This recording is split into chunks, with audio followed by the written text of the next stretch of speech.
नमस्कार विद्यार्थी मित्रांनो, आज आपण महाराष्ट्रात कोणती पठारे आहेत ते पाहूयात. सह्याद्री पर्वताच्या पूर्वेस विशाल असा पठारी प्रदेश पसरलेला आहे. त्याला महाराष्ट्र पठार किंवा दख्खन पठार असे म्हणतात. पठार म्हणजे काय हे समजून घेऊयात आपण आधी.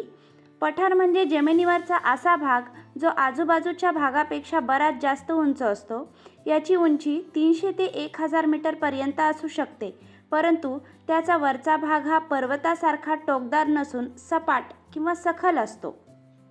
जमिनीतील भूगर्भीय हालचाली किंवा ज्वालामुखीचा लावारस पसरून पठारांची निर्मिती होते.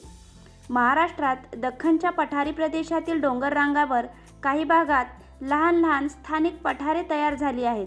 ती पठारे कुठे आहेत, कोणत्या जिल्ह्यात आहेत याबद्दल आपण माहिती जाणून घेऊयात. नंदुरबार जिल्ह्यामध्ये तोरणमाळ पठार व काठीधडगाव पठार आहे.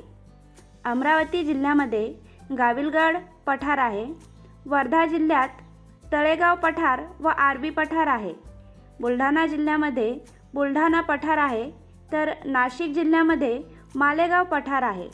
अहिल्यानगर जिल्ह्यामध्ये अहिल्यानगर पठार किंवा अहमदनगर पठार आहे. पुणे जिल्ह्यात सासवड पठार आहे. सातारा जिल्ह्यात पाचगणी पठार, औंध पठार, कास पठार आहे. सांगली जिल्ह्यामध्ये खानापूर पठार व जत पठार आहे. नांदेड, लातूर व धाराशिव या जिल्ह्यांमध्ये मांजरा पठार पसरलेले आहे. बीड जिल्ह्यात पाटोदा पठार आहे. यवतमाळ जिल्ह्यामध्ये यवतमाळ पठार आहे. अशा प्रकारे आपण कोणत्या जिल्ह्यामध्ये कोणती पठारे आहेत हे जाणून घेतलं आहे. हा व्हिडिओ जर आपल्याला आवडला असेल तर व्हिडिओला लाईक, शेअर व सबस्क्राईब नक्की करा. थँक्यू.